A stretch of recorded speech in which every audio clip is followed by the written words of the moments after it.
Hello, I'm Lesley Atherton and this story is called The First Time.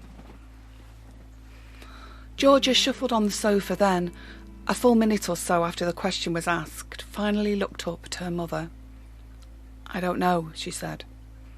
Sheila sighed under her breath and it was her turn to look away.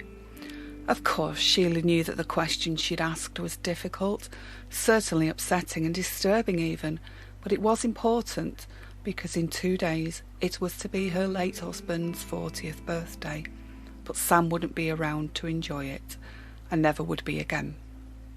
Sheila had already asked her 3 other children how they'd like to treat the day. Was it to be a celebration of a good life or a commemoration of a lost one? Hannah had shrugged and asked for a party the same as usual, a birthday party with a caterpillar cake, but without the birthday boy's attendance. When she asked Howard, their eldest, if he would like a birthday party for his dad, his reply of "No thanks, Mum, that's just sick," wasn't unexpected. Michael, as the youngest, could usually have been counted on to come up with something fun, but his suggestion that they all go to visit Daddy in heaven was clearly never going to happen.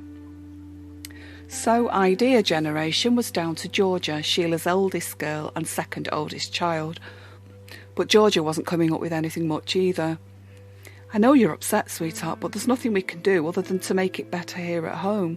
Dad wouldn't want anyone to suffer, especially not you." Georgia's face crumpled. The effort of keeping her tears in check seemed to have been too much for her to sustain.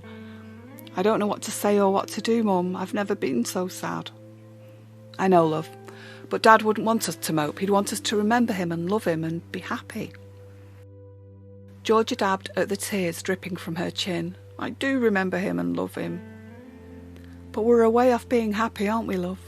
Georgia nodded and moved nearer to her mum, the aged sofa sagging in the middle as they sat close, and Sheila slid her arm around the back of her daughter's shoulders. The hug was as much for her as it was for Georgia. "Tell me how you and Dad met," said Georgia. "You know that story." "Tell me again, please." Once upon a time there was a funny-looking girl and an absolutely drop-dead gorgeous boy who sat next to each other in English at high school.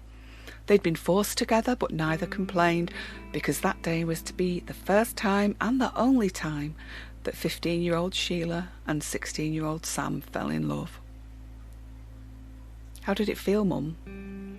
"Like I'd been hit in the stomach, like I was about to be sick, like I couldn't eat or drink or think or anything else, like I was in the most pleasure possible and the most pain possible at the same time, like I would kill anyone who hurt him, like I would never be the same again and we would be together forever.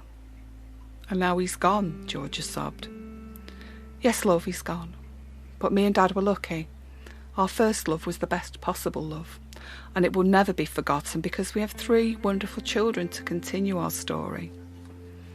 Georgia squeezed her mum's hand. "I want to meet someone like Dad. I want to meet someone who looks at me like Harry Styles looks at Louis Tomlinson." "I had that," said Sheila, "and it's the best thing in the world. The first time, every time, right up until the last time. It's the best thing, darling girl. The best thing." Thank you very much for listening.